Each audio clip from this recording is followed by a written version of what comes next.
Hello friends, இன்றைக்கி என்ன பார்க்க போகிறோம்னா கோவக்காய் வச்சு ஒரு டிஷ்ஷு, கோவக்காய் வறுவல். செம்மையாக இருக்கும். ஆனால் இந்த மாதிரி செஞ்சு பாருங்கள், டேஸ்ட்டு வேறு லெவலில் இருக்கும். நம்ம சாப்பிட்றதுக்கு ரொம்ப ஸ்நாக்ஸ் டைமு பிள்ளைங்களுக்கு எடுத்து தரதுனால இந்த மாதிரி செஞ்சு கொடுத்து சாப்பிட்டு பாருங்கள், சூப்பராக இருக்கும். அதுக்கு நான் கோவக்காய் எடுத்துருக்கேன். கோவக்காவை இந்த மாதிரி நீல நீல வாக்கில் கட் பண்ணி எடுத்துருக்கேன். இந்த மாதிரி கட் பண்ணிங்கன்னா தான் இதுக்கு கரெக்டாக இருக்கும். பார்த்திங்களா, கட் பண்ணி எடுத்தாச்சு. இப்போ இதுக்கு தேவையான மசாலா பொருள்லாம் போட்டுக்கலாம். அதுக்கு தேவையான பொருள் காரத்துக்கு ஏற்ற மாதிரி தனி மிளகாத்தூள் தான் 2 ஸ்பூன் எடுத்துருக்கிறேன் நான். உங்களுக்கு காரம் எவ்வளோ தேவையோ அதுக்கு தகுந்த மாதிரி எடுத்துக்கோங்க. கரம் மசாலா ஒரு 1.5 ஸ்பூன் எடுத்திருக்கேன். இந்த காய்க்கு தேவையோ அந்த அளவுக்கு நான் எடுத்துருக்கிறேன். மஞ்சத்தூள் கொஞ்சம் போட்டுக்கோங்க. அப்புறம் மிளகுத்தூள் ஒரு 1/4 டீஸ்பூன் மிளகுத்தூள் போட்டுக்கோங்க. இதுக்கு தேவையான அளவு சால்ட் எடுத்துக்கோங்க.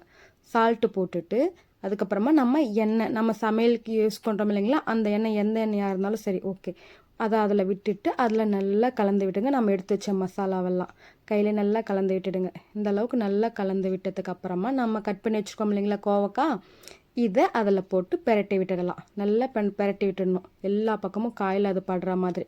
இல்லை நான் எடுத்து ஒன்று ஒன்றா காயில் கூட தடவிக்கிறனால அந்த மாதிரி செஞ்சுக்கலாம். நான் இந்த மாதிரி பெரட்டி விட்டுருக்கேன். பெரட்டி விட்டுட்டு ஒரு 10 நிமிஷம் அப்படியே விட்டுடுங்க. 10 நிமிஷத்துக்கு அப்புறமா நான் ஒரு தோசை தவா எடுத்துருக்கேன். உங்களுக்கு பேன் எதுனாலும் எடுத்துடுங்க. தோசை தவாவில் 3 ஸ்பூன் எண்ணெய் விட்டுருக்கேன். கொஞ்சம் தாராளமாக விட்டுட்டு இந்த மாதிரி மீன் நம்ம பொரிப்போம் இல்லைங்களா, அந்த மாதிரி தோசை தவாவில் போட்டு இந்த மாதிரி எல்லாம் நம்ம கட் பண்ணி வச்ச எல்லா கோவக்காயும் போட்டுடுங்க. போட்டுட்டு அடுப்பு மீடியம் ஃப்ளேம் வச்சுட்டு திருப்பி விட்டுட்டு அதுக்கப்புறம் டேஸ்ட் பண்ணி பாருங்கள், செம்மையாக இருக்கும். கோவக்காவை இந்த மாதிரி ஸ்டைலில் செஞ்சுட்டு நம்ம சாதத்துக்கு, தயிர் சாதம் எதுக்கு வேணாலும் தொட்டுட்டு சாப்பிட்டு அப்படியே விரும்பி சாப்பிட்லாம். இது அதிகமாக சாப்பிடும் போது நமக்கு அல்சர் வராது. தொண்டை எரிச்சல் இருக்கிறவங்க, ஜீரண சக்தி அந்த மாதிரி இருக்கிறதுக்கு எல்லாமே இந்த கோவக்காய் ரொம்ப ஹெல்ப் பண்ணும்.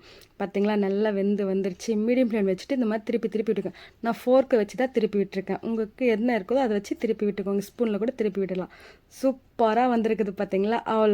அவ்வளோதான், நம்மளோட கோவக்காய் வறுவல் ரெடி ஆகிடுச்சு. இப்போ நம்ம ஒரு பிளேட்டுக்கு மாற்றிடலாம். எப்படி இருக்குது பார்த்தீங்களா, பார்த்த உடனே வாயில் எச்ச ஊறுது. அந்த லெவல் சூப்பராக இருக்கும்.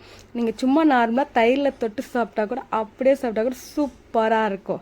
இந்த மாதிரி செஞ்சு பார்த்துட்டு எப்படி இருந்து கமெண்ட் பண்ணுங்கள். வீடியோ பிடிச்சிருந்தா லைக் பண்ணுங்கள், ஷேர் பண்ணுங்கள். பாய்.